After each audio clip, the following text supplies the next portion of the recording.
Do not sleep on Miitopia, people. Sure, it looks childish and simplistic, but I'm telling you, it's remarkably clever and edge-to-edge full of charm and fun, overflowing even.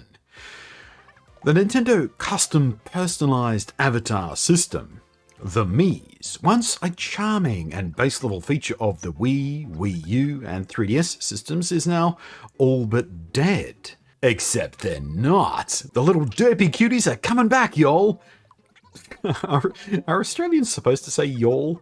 Does it sound right? I don't know if it sounds right. I want to be able to say it. It's a friendly contraction. I'm going to say it again. Y'all.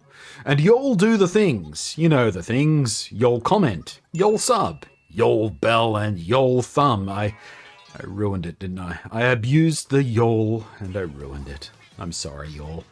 Hello again, I'm Blunty. Y'all. Last time, I swear. So, Miitopia, the Nintendo Switch. From what we've seen so far, it seems a pretty straightforward remaster of the 3DS title and is set to release in May 2021. So we did learn from this month's Nintendo Direct.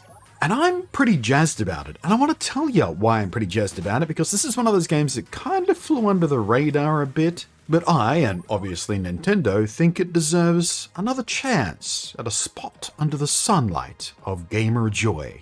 Anyway, so as a preview of what's to come, let's have a bit of a peek at what to expect by looking back at what was, and why you'd be super silly to sleep on it just because it does present so simplistically, so childishly, if you will.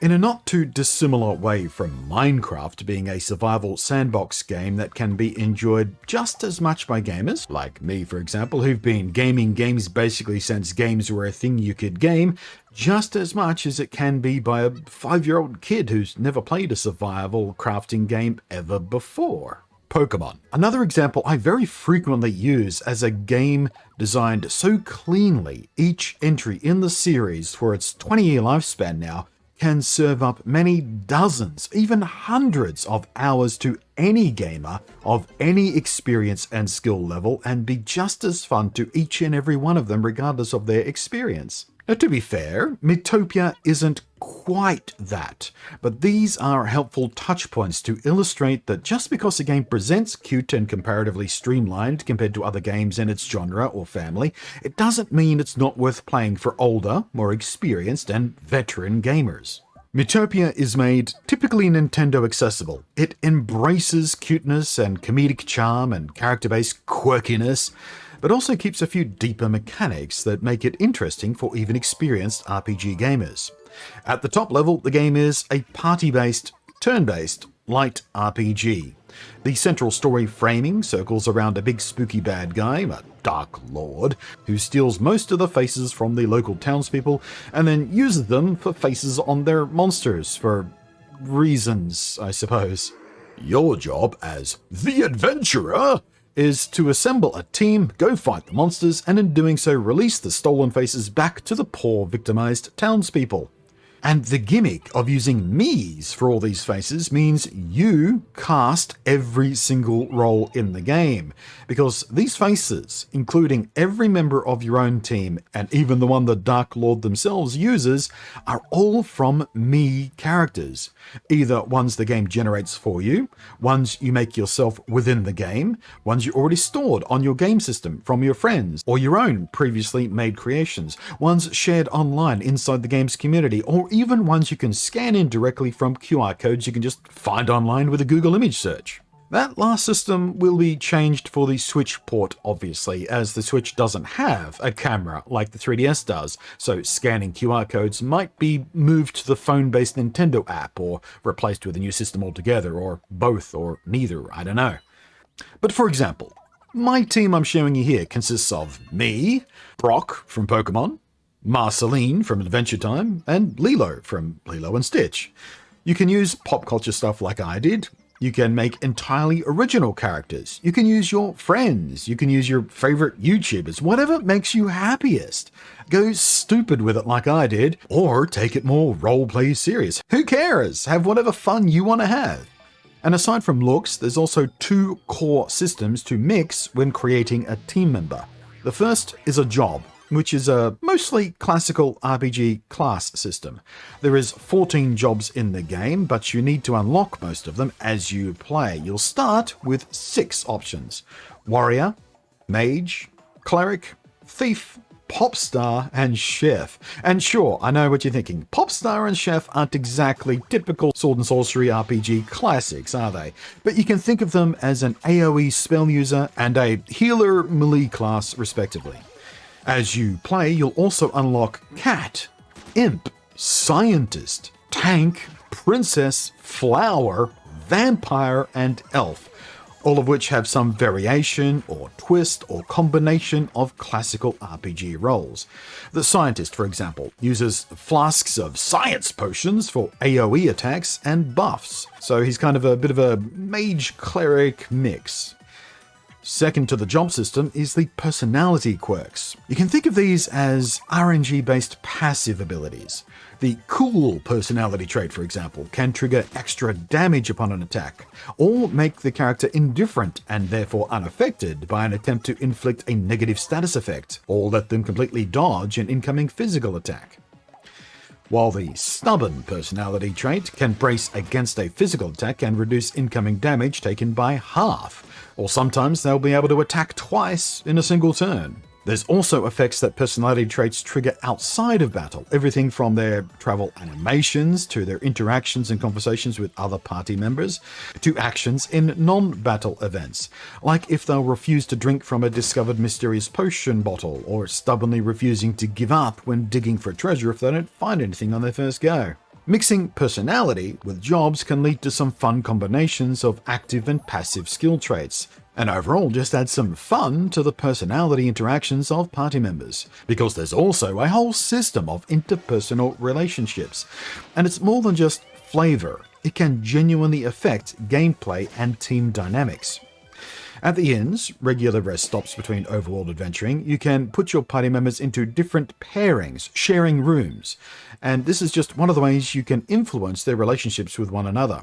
Characters who like each other more are more likely to help each other out in battle, giving them a buff of some kind or triggering a second attack in an attempt to impress their friend, or sometimes giving them a gift of an item. Sometimes party members can get into disagreements or get jealous of one another's relationships with somebody else, and this can cause negative effects as you play, like a healer might refuse to help someone up, all because they don't like them. So carefully managing and balancing the interpersonal relationships among your team becomes yet another helpful mechanic in the game. It's also very cute and quite often pretty funny as well. It's kind of a light version of a system inherited from this game's own forebear, the similarly me-based but thematically very different, The Sims-like life simulator game, Tomodachi Life. And aside from the regular battle experience-based leveling systems you'll find in basically all these kind of games, you've also got a gear system, better clothing and weapons you can earn or buy or find along the way, each boosting certain stats or effects for each different kind of character class, each with unique looks and the ability to customize with color. But there's also a food system alongside of that, and each different food item boosting a particular stat or stats of an individual character. Although each character will also have their own set of liked and disliked foods, so you'll need to trial and error your way into discovering what they like and what they don't like, because if you feed them their favorite foods, you get an even bigger than normal stat boost. If you gob them something they hate the taste of, you'll see a significantly worse result than normal. So balancing their likes and dislikes with what stats you want to boost also becomes something else you juggle. In battle, you only really directly control your own hero character, while the decently adept AI controls the rest of your team, and it does so pretty well actually. Healers use their heal options smartly, never too soon, never too late really. Warriors don't overcommit and get themselves aced, and overall you never really feel hampered by the AI being dumb about tactics or something. But you do micromanage the team a bit, like being able to manually move status-affected team members to a backline safe zone to remove them from use in battle, but also heal them faster from the status effect, and then you have to manually choose when to shift them back into battle again.